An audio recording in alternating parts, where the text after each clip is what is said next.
এটা যে শিক্ষাক্ষেত্রে যে তুমুল অরাজক অবস্থা তৈরি হয়েছে তা নিয়ে আমরা ধারাবাহিক আলোচনা করে চলেছি। বারবার করে বোঝাতে চাইছি, সাধারণ মানুষের কাছে এই বিষয়টা তুলে ধরতে চাইছি যে আমাদের শিক্ষাক্ষেত্রে ভয়াবহ একটা পরিস্থিতি তৈরি হতে যাচ্ছে। যেভাবে শিক্ষাক্ষেত্র জুড়ে দুর্নীতি এবং শিক্ষক নিয়োগে যে ব্যাপক দুর্নীতি হয়েছে তার পরিপ্রেক্ষিতে এখন নাকি যারা সঠিকভাবে চাকরি পেয়েছে তাদেরও চাকরি চলে যাবার একটা আশঙ্কা তৈরি হচ্ছে। এর মধ্যেই আমরা যেটা জানতে পেরেছি, মাত্র দুদিন আগে এই মুহূর্তে চাকরি যাবার আশঙ্কায় যারা ধর্মতলার ওয়াই চ্যানেলে বসে আন্দোলন করছে তাদের মধ্যে একজন শিক্ষক, তিনি নাকি তুমুল টেনশনে, এতটা টেনশন তার হচ্ছিল, এতটা চাপ তার মধ্যে তৈরি হয়েছিল যে তিনি আর নিতে পারেননি, তার মৃত্যু হয়েছে। প্রশান্ত দাস তার নাম। তার স্মৃতির উদ্দেশ্যে সমবেদনা জানিয়ে তার সহকর্মীরা বারবার করে বলছেন যে অনেকেই এই ভীষণ চাপের মধ্যে পড়েছেন, অনেকেরই মনে হচ্ছে কি করে চলবে তাদের আগামী দিনগুলো। এক ভয়ঙ্কর অনিশ্চয়তা তাদের তাড়া করছে। যারা চাকরি সঠিক পথে যোগ্যতার পরিচয় দিয়ে পেয়েছেন তাদের ক্ষেত্রেও এটা ঘটছে। এই ঘটাটা কি কাঙ্ক্ষিত ছিল? এই প্রশ্নটা আমরা বারবার তুলছি, বারবার বলছি। এর জন্য দায়ী কে? এটা কি বুঝতে খুব অসুবিধা হয়? আমাদের শিক্ষা বিভাগের যারা দায়িত্বে রয়েছেন, যাদের দায়িত্ব দেওয়া হয়েছে যে সঠিক পথে দুর্নীতিমুক্তভাবে শিক্ষক নিয়োগ করতে হবে, তারা তাদের দায়িত্ব পালন করতে পারেনি, এটা তো পরিষ্কার বোঝা যাচ্ছে। তাহলে সেক্ষেত্রে তাদের দায়িত্ব চিহ্নিত হচ্ছে না, কোথাও তাদের কোনো অনিশ্চয়তা তৈরি হচ্ছে না। বরং আমরা কি দেখছি, আমাদের শিক্ষামন্ত্রী অনুষ্ঠান করছেন, তিনি কোথাও গিয়ে রবীন্দ্রসঙ্গীত তাকে গাইতে বললে আমাদের প্রশাসনিক প্রধান যখন বলেন তুমি একটা রবীন্দ্রসঙ্গীত গাও, উনি অন্য একটা গান গাইছেন, বেসুরো গান গাইছেন মঞ্চে উঠে, লজ্জা পাচ্ছেন না। আমাদের প্রশাসনের যারা দায়িত্বে রয়েছেন, যাদের এই তুমুল অরাজক অবস্থাটা রুখবার দায়িত্ব ছিল, তারা তাদের কাজে ব্যর্থ হয়েও দিব্যি ফুর্তি করে জীবন কাটিয়ে দিচ্ছেন। আর ওখানে বসে ওয়াই চ্যানেলে বসে ছেলেপিলেগুলো যারা চাকরি করছে, যোগ্যতার পরিচয় দিয়েছে, দীর্ঘদিন পড়াশোনা করবার পর চাকরি করছে, তারা অনিশ্চয়তার দিন গুনছে। শুধু কি তারা, তারই পাশে তো বসে রয়েছে সেই সব ছেলেপেলেরা যারা এখনো চাকরি পায়নি। বারবার তারা বলেছে নিয়োগ কেন বন্ধ হয়ে রয়েছে, কেন শিক্ষাক্ষেত্রে নিয়োগ হচ্ছে না। নানা অজুহাত দেওয়া হয়েছে, বলা হয়েছে মামলা চলছে এই জন্য নাকি হচ্ছে না। অথচ বিষয়টা একেবারেই সেরকম নয়। আমাদের রাজ্যে শিক্ষাক্ষেত্রে অনেক শূন্যপদ পড়ে রয়েছে, সেখানে নিয়োগ করা সম্ভব, নিয়োগ করা যায়, নিয়োগ করছেন না আমাদের প্রশাসনে যারা বসে রয়েছে, আমাদের শিক্ষা দপ্তরের আধিকারিকরা। কারণ গোটাটাই একটা অরাজক অবস্থা তৈরি হয়েছে। এই অরাজক অবস্থা তৈরি হওয়ার দায় যাদের, তারা দিব্যি গায়ে হাওয়া লাগিয়ে ঘুরে বেড়াচ্ছেন, গান গাইছেন, যাকে বলতে খারাপ লাগে, কিন্তু এটাই তো যে আসলে অসভ্যতা করছেন। তবুও তাদের কিচ্ছু হচ্ছে না, শুধু চাপ বয়ে যেতে হচ্ছে এই সমস্ত শিক্ষক শিক্ষিকাদের, যারা মানুষ তৈরি করবার কারিগর হয়ে উঠতে চেয়েছিলেন। তাদের এরকম চাপ কেন বহন করে যেতে হবে? সবচেয়ে বড় কথা, আমাদের বারবার ভাবাচ্ছে যে এত বড় অন্যায় করে, এত বড় দুরাচার করে প্রশাসনের মাথারা গায়ে হাওয়া লাগিয়ে ঘুরে বেড়াতে পারছে কি করে? কেন আমাদের নাগরিক সমাজের সর্বস্তরের তাদের বিরুদ্ধে ধিক্কার ধ্বনি উঠছে না? কেন ধিক্কার দিচ্ছেন না কেউ তাদের? কেন বলছেন না অন্যায় হচ্ছে, অন্যায় হচ্ছে? সমাজের উপরতলায় যে তথাকথিত বিশিষ্টজনদের আমরা চিনেছিলাম, তাদের কথা ছেড়ে দিন। তারা নানা চাওয়া পাওয়ার হিসেব নিকেশ করে তারা নিজেদের মতো করে গুছিয়ে নিয়েছেন, ছেড়ে দিন। ব্যতিক্রম নিশ্চয়ই আছে, সবাইকে বলছি না, কিন্তু অধিকাংশই তো নিজেদের হিসেব নিকেশ গুছিয়ে নিয়ে চুপচাপ রয়েছেন, তাদের কথা ছেড়ে দিন। কিন্তু নাগরিক সমাজ, তারাই তো একটা ব্যবস্থার প্রাণ, তারই তো একটা ব্যবস্থা, গণতান্ত্রিক ব্যবস্থাকে টেনে নিয়ে যান। তারা চুপ করে থাকবেন কেন? আর আমাদের সব থেকে ভাবাচ্ছে যে এত কিছুর পরেও কাকুতি মিনতি করছেন যারা চাকরি প্রার্থী, যাদের এরকম ভয়াবহ অনিশ্চয়তা তৈরি হয়েছে যাদের জীবনে, তারা কাকুতি মিনতি করছে প্রশাসনের কাছে। আমাদের ঠিক এখানেই প্রশ্ন, কাকুতি মিনতি নয়, মেরুদণ্ড সোজা করে এবার অন্তত যারা দায়ী তাদের বিরুদ্ধে গর্জে উঠতে হবে, বলতে হবে আপনারা পারেননি আপনাদের দায়িত্ব পালন করতে, সরে যেতে হবে আপনাদের। গণতান্ত্রিক ব্যবস্থা এটাই রীতি, এটাই হওয়া উচিত, হচ্ছে না। কোথাও কোথাও একটা সমস্যা হচ্ছে, সমস্ত কিছুকে ধামাচাপা দেওয়ার একটা প্রয়াস সফল হচ্ছে। আমরা তো এই বারবার এই প্রশ্নগুলোকে সামনে নিয়ে আসব, বারবার প্রশ্ন করব। প্রশাসনের মাথায় বসে থাকা কর্তা ব্যক্তিরা, শিক্ষাক্ষেত্রের বিভিন্ন আধিকারিক, শিক্ষামন্ত্রী এবং আমাদের রাজ্যের প্রশাসনের মাথায় যিনি বসে রয়েছেন, তার চূড়ান্ত অপদার্থতা, তার ব্যর্থতার জন্য এরকম একটা ভয়াবহ অবস্থা তৈরি হয়েছে। তাকে জবাবদিহি করতে হবে, করতে হবেই।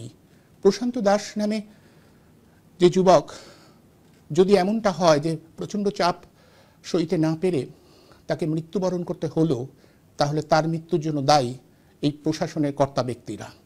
তারা এই দায় এড়িয়ে গিয়ে সুস্থ স্বাভাবিক জীবনযাপন করুন, এটা কারোর কাম্য হতে পারে না। বরং আমরা বারবার তাদের মনে করিয়ে দেব, এই বিষয়গুলো সামনে এনে বলবো, এবার অন্তত শিরদাঁড়াটা সোজা করুন, এবার আরও সোচ্চারে, কাকুতি মিনতি নয়, অধিকারটা দাবি করুন। জনগণ তার অধিকার দাবি করুক, এটা আমরা চাই, আর জনগণকে সেই দিকে এগিয়ে দিতে চাইব আমরা। বারবার বলছি, শুধু ঘটনার মূল্যায়ন বিশ্লেষণ করে আমরা যেটা মনে হচ্ছে ভয়ঙ্কর একটা অবস্থা তৈরি হয়েছে, মানুষের বোধে, মানুষের চেতনায় যদি এখনো ধাক্কা না লাগে, তাহলে আমাদের ব্যবস্থাটা, আমাদের গণতান্ত্রিক ব্যবস্থাটাকে আর গণতান্ত্রিক ব্যবস্থা বলে চেনা যাবে না। মুষ্টিমেয় কিছু লোকের করে কমে খাওয়ার জায়গা হয়ে যাচ্ছে এটাকে মানা যায় না।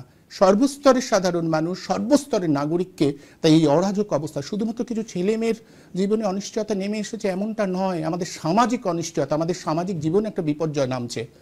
ওয়াই চ্যানেলে যারা বসে রয়েছেন, যারা ধর্মতলা চত্বর জুড়ে দীর্ঘদিন ধরে একটা চাকরি, তাদের ন্যায্য অধিকারের প্রাপ্য চাকরির জন্য বসে থাকছেন, তাদের আর বসিয়ে রাখলে হবে না। এবার তাদের বোধহয় আরও একটু স্বর উচ্চ তুলতে হবে, আর উচ্চস্বরে বলতে হবে, প্রতিবাদটা আরও সোজা, আরও তীক্ষ্ণ করতে হবে। আমরা জানি না কেন সেই প্রতিবাদটা তীক্ষ্ণ হচ্ছে না। ঠিক সেই জন্যই আজ আমাদের অনুষ্ঠানের শিরোনাম এত কাকুতি মিনতি কেন। এত কিছুর পরেও সোজা বোঝা যাচ্ছে প্রশাসনের মাথায় যারা বসে রয়েছেন চূড়ান্ত অন্যায় করেছেন তারা, তারপরেও তাদের কাছে এত কাকুতি মিনতি কেন? আর কবে শিরদাঁড়া সোজা হবে? আর কবে প্রশ্ন করা যাবে? আমরা বারবার এটা তুলতে চাইব, বারবার বলতে চাইব, আর কবে মেরুদণ্ড সোজা হবে? আর কবে শিরদাঁড়া সোজা হবে? আসুন এ বিষয়ে আলোচনা করবার জন্য আজ অনুপম লাইভে যারা সরাসরি আমার সাথে সংযুক্ত হয়েছেন তাদের সকলের সঙ্গে পরিচয় করিয়ে দিই। আমাদের সঙ্গে রয়েছেন বিশিষ্ট শিক্ষাবিদ অধ্যাপক ডক্টর মিরাতুন নাহার, আমাদের সঙ্গে রয়েছেন বুদ্ধদেব মণ্ডল, একজন সেই যিনি চাকরির জন্য বসে রয়েছেন, আন্দোলনে রয়েছেন, এখনো চাকরি পাননি। আর আমাদের সঙ্গে রয়েছেন একজন শিক্ষক, যাদের জীবনে এই মুহূর্তে একটা অনিশ্চয়তার চাপ নেমে এসেছে, যাদের সেই অনিশ্চয়তার চাপ বহন করতে হচ্ছে, সেই রীতিশ মণ্ডল। আপনাদের ধীতিশ মণ্ডল নামটা একটু পিসিআরকে জিজ্ঞাসা করবো, নামটা ঠিক বলছি কিনা। শিক্ষক ধীতিশ মণ্ডল বোধহয়, তাই তো? বোধহয় সংযোগ বিচ্ছিন্ন হয়ে গেছে ধীতির সঙ্গে, আমি জেনে নিচ্ছি। আমি মিরাতুনদির কাছে প্রথম আসি। মিরাতুনদি, যেটা আমাদের ভাবাচ্ছে যে এত কিছুর পরেও এই যারা প্রত্যাশা করছে, এত কিছুর পরেও প্রশাসনের কাছে প্রত্যাশা করা যায় যে তারা নিশ্চয়ই একটা সুব্যবস্থা করবে, তারা নিশ্চয়ই সহানুভূতির সাথে গোটা বিষয়টা বিবেচনা করবে। বিষয়টা চলছে 2019 থেকে। মিথ্যা প্রতিশ্রুতি দিয়েছিলেন আমাদের রাজ্যের মুখ্যমন্ত্রী, প্রেস ক্লাবের সামনে দাঁড়িয়ে একেবারে পরিষ্কার মিথ্যে কথা বলে এসেছিলেন তিনি। এখনও সেই প্রতিশ্রুতিটা চলছে, এখনও তার সুরাহা হয়নি। আমাদের সহনাগরিক যারা চাকরি করছে, শিক্ষকতা করছে, তারা ভয়ঙ্কর যন্ত্রণার মধ্যে রয়েছে। কিন্তু তারা আসলে ওই যে আপনি বারবার করে বলেন, আপনার কথা ধার করেই বলি, এখনো সোজা হয়ে দাঁড়িয়ে দাবি করা, প্রতিবাদ করা, প্রতিবাদে ফেটে পড়া, সেই জায়গায় যেতে পারছে না। আপনার কি মনে হয় কেন? একেবারে কিছুটা বিশুদ্ধ ভাষায় বলতে হয়, ন্যায্য অধিকার আর সেই ন্যায্য অধিকারকে স্বীকৃতি না দেওয়া নামক অপরাধ যারা করছে তাদের প্রতি উপযুক্ত, তাদের অপরাধের বিপরীতে দাঁড়িয়ে উপযুক্ত জবাব দেওয়া, যে এই অপরাধ আমরা মানব না, আমাদের দাবি, আমাদের অধিকার মানতে হবে। তো অধিকারটা যদি মানার ভার যার উপরে, সেই মানার ভারটা যদি তিনি বুঝতে না পারেন, অথবা মানার দায়টা যিনি জ্ঞানত না নেন, সচেতনভাবেই দায়টা তিনি বহন করতে চান না, শুধু চান না নয়, চাইতে পারা, বহন করতে হবে হবে এটা বুঝতে পারার মতন পরিস্থিতি তৈরি করতে পারছে না, যারা বিপুল বঞ্চনার শিকার সেই তরুণ প্রজন্মের কিছু মানুষ, এখন তারা তারুণ্য হারিয়ে প্রায় যৌবন হারাতে বসেছে, খালি অবস্থান করতে একদম করতে, অনশন করতে করতে, অনেকগুলো তথাকথিত সময় কেটে প্রতিবাদের যাচ্ছে। নামে। হ্যাঁ, তারা আর এখন তারুণ্যের দীপ্তি তাদের মধ্যে নেই। আমার মনে হয় যত দিন যাচ্ছে তাদের মধ্যে যে তারুণ্যের তেজটা, সেটা বোধহয় আস্তে আস্তে করে আগুনের বা প্রদীপ বা মোমবাতি জ্বালালে সেটা যেরকম নিভিয়ে আসে, এদের মধ্যেও নিভে আসছে বলে আমার মনে হচ্ছে। যেটা থাকলে মেরুদণ্ড সোজা করে বলতে পারতো, না দিলে কি হবে আমরা দেখিয়ে দেব, সেই বলতে পারার মতন দীপ্ততা, সতেজতা এদের মধ্যে আর নেই, ফুরিয়ে আসছে। কেউ হয়তো বলতে পারে, তুমি সুবিধাজনক অবস্থায় বসে এই কথা বলছো, আমাদের মতন বেকারত্ব যদি সহ্য করতে হতো তাহলে আর এই কথা বলতে পারতে না। তাদের উদ্দেশ্যে আমার প্রশ্ন, বেকারত্ব দূর করার, বলো কিছু বলছো? তখন তাদের জীবনে দুরবস্থা এর থেকে কি হতে পারে, যে চাপ সহ্য করতে না পেরে যারা মারা যাচ্ছে, এমনকি কেউ আত্মহত্যাও করেছে, যারা চাকরির প্রত্যাশায় বসে রয়েছে তাদের মধ্যে কেউ কেউ আত্মহত্যা পর্যন্ত করেছে। তা আত্মহত্যা করবার আগে তারা বিদ্রোহে ফেটে পড়বার কথাটা ভাবতে পারলো না, এটাই তো আসলে আপনি বলছেন যে নানা সমস্যা। আমি বলছি যে সেটা কি মানে জীবনটাকে শেষ করে দেওয়ার থেকে বেশি হতো যদি প্রতিবাদ আর প্রতিরোধে ফেটে পড়তো? একটি জীবন নষ্ট হয়েছে শুধু তাই তো নয়, সেই জীবনটা যে পরিবারে, একদম সেই পরিবারটা পুরো একদম সর্বশান্ত হয়ে যাচ্ছে। আর এরকম করে এক একটা, যারা এখন আজকে প্রতিবাদ আন্দোলনের মধ্যে, এখনো তারা প্রতিবাদ করার মতন, আন্দোলন করার মতন, প্রতিবাদও ঠিক বলবো না, এটা আন্দোলন আমাদের দিতে হবে। এই ধরনের আন্দোলন, প্রতিবাদ হতে গেলে কিন্তু আরো জোরালো হওয়া দরকার, যে আমরা জানি আমাদের কি পাওয়া উচিত, সেই উচিত কর্মটা করছে না, একজনই করছেন এবং তার সাঙ্গপাঙ্গরা পাশে কিভাবে তার অনুচর হয়ে গেছে, অন্ধ অনুচর, আনুগত্য নির্ভর জীবন তারা যাপন করছে, যে আনুগত্য মনুষ্যত্ব বিরোধী। একটা মানুষ যে মানুষ, তার পরিচয় তাকে দিতে হয়। মানুষ তো জন্মেই মানুষ হয় না, মানুষকে মানুষ হতে হয়। এগুলো জ্ঞানের মতো কথা শোনালেও অত্যন্ত চূড়ান্ত সত্য। সেই মেরুদণ্ডটা ভেঙে দিতে পেরেছে একজন মানুষ, একজন ব্যক্তি, এবং তার আনুগত্য স্বীকার করা কিছু মানুষ। তারা কিসের বিনিময়ে আনুগত্য স্বীকার করছে? বিভিন্ন পদ। অনুপম, একটা ব্যাপার লক্ষ্য করে দেখেছো কিনা, আমার দুজন শিক্ষক প্রতিনিধি আছে, তারাও লক্ষ্য করেছে কিনা, আজকে নেতৃত্বের জায়গায় সব অভিনেতা অভিনেত্রীরা জায়গাগুলো দখল করেছে, এবং তাদেরকে পাইয়ে দেওয়া হচ্ছে মন্ত্রীর পদ, এমপির পদ, যে পদগুলো পেলে জীবন একেবারে স্বর্গসম হয়ে উঠতে পারে। এটা ভেবে নেওয়াটা কোনো কষ্টকর কিছু নয়। একবার একজন যদি এমপি হয়, তাহলে তার সারা জীবনে সুরাহা নেমে আসে, কোনো কষ্ট আর থাকে না। তো উনি এরকম পাইয়ে দেওয়ার যে অবস্থানটা, সেটা যখন পেয়েছেন, তখনই তার সর্বনাশটি ঘটে গেছে। নষ্ট করার এই যে প্রবৃত্তি বা বৃত্তি বা মানসিকতা, সেটা তখন তাকে পেয়ে বসেছে, বুঝতে পারছে আমি যেমন পাইয়ে দিতে পারি, তেমনি না পাওয়ার যে বঞ্চনা, সেটাও অনায়াসে করতে পারি। বোধহয় নিজের এই দুটো দুটো দক্ষতা তিনি বোধহয় নিজে উপভোগ করছেন। তা না হলে এই দৃশ্য আজকে আমাদের দেখতে হয়, একটা মঞ্চে বসে রাজ্যের প্রধান, তিনি বলছেন গান গাও, যে গাইতে পারে না তাকেও বলছে গান গাও। এর একটা অর্থ আছে, একদম আমি যা বলবো করতে হবে। বিশেষ করে তুমি না তখন পারবো। মিরাতুল্লি, তখন যখন এই ছেলেমেয়েরা রাস্তায় বসে রীতিমতো অনিশ্চয়তার মধ্যে পড়েছে, একদল চাকরির জন্য হাপিত্তিশ করে যাচ্ছে দিনের পর দিন, তখন এই ধরনের অনুষ্ঠান করতে পারছেন। কোথাও সংবেদনশীলতা কোনো জায়গা নেই, একবারও বলছেন না আমাদের বোধহয় কোথাও ভুল হয়েছে। এই ভুল স্বীকারের জায়গা কোথাও নেই।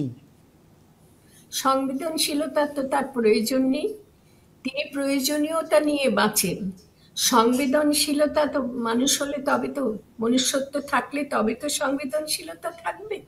তিনি বরং আমার মনে হয়, আমি একটু ওকে বোঝবার জন্য কিছু কিছু দুর্বুদ্ধির কৌশল বুঝে নেওয়ার চেষ্টা করি।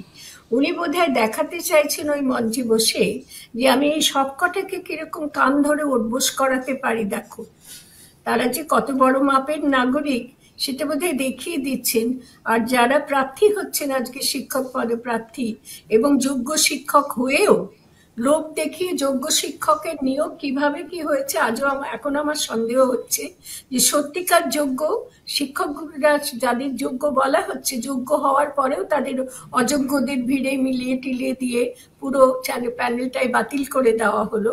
আমার মনে হচ্ছে সেখানেও একটা পুরোপুরি ষড়যন্ত্র বা পরিকল্পনা আছে।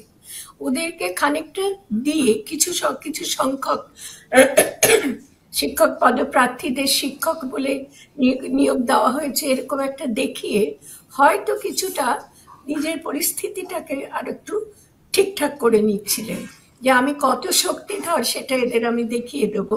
এরা আশান্বিত হলো, হওয়ার পরে আবার একটা খেলার মধ্যে ফেলে দিলেন। এটাতে উনি অত্যন্ত দড় দিব্যি এদেরকে তামাশার মধ্যে ফেলে দিলেন, যোগ্য অযোগ্যকে একসঙ্গে করে দিলেন, দিয়ে এদেরকে বুঝিয়ে দেওয়া হলো আমি কি পারি না, দেখো আমার কাছে হেডমন্ড হও, আমার কাছে পুরোপুরি। হয়তো বা এটাও হতে পারে অনুপম, অস্বাভাবিক কিছু নয়, এমনও হতে পারে তার দলীয় অনুগত্য চাইছে।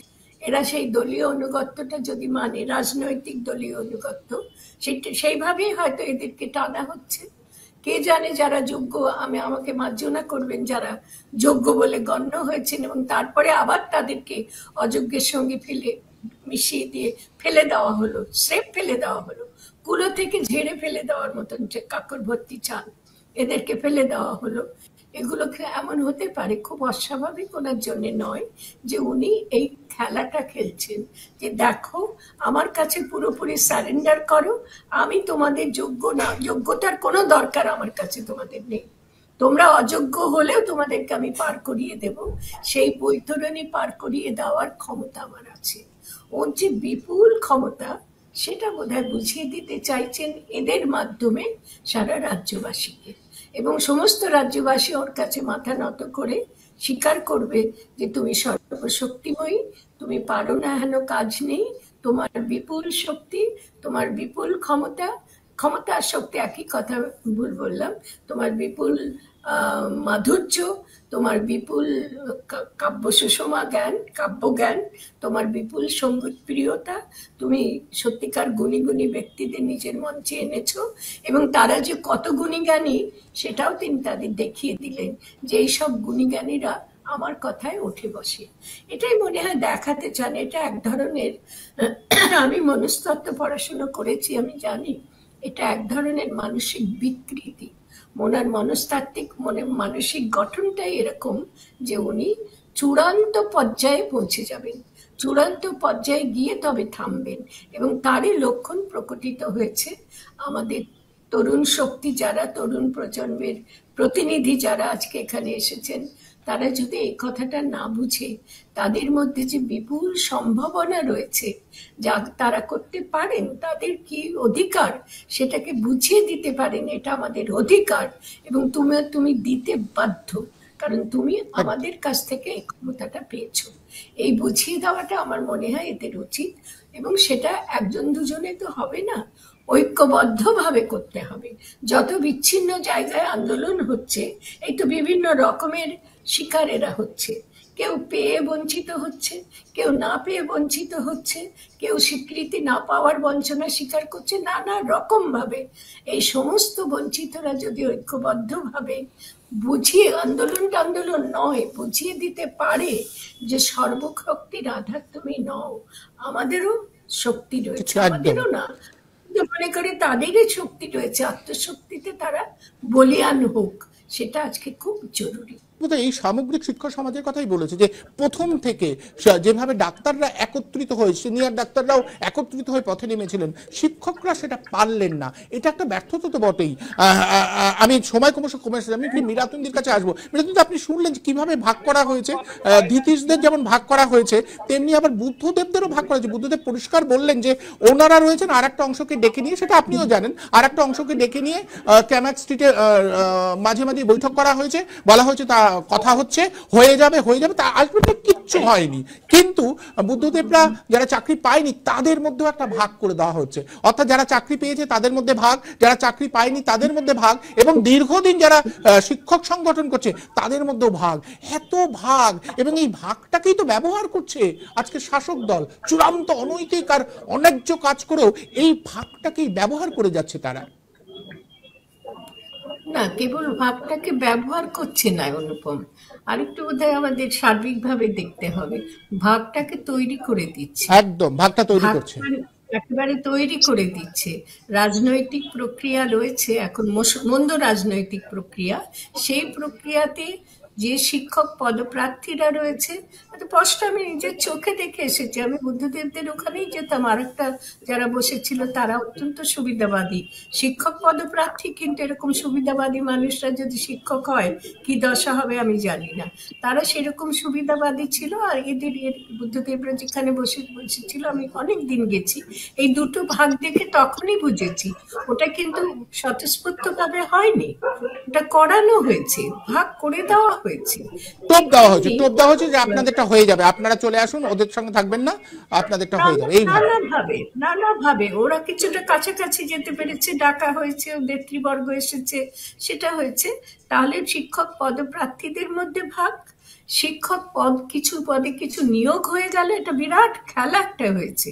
এটা আমি বিশ্বাস করি, এই যে নিয়োগটা হলো এটা একটা বিপুল খেলা এবং মজা করার খেলা বোধহয় মনে হয়।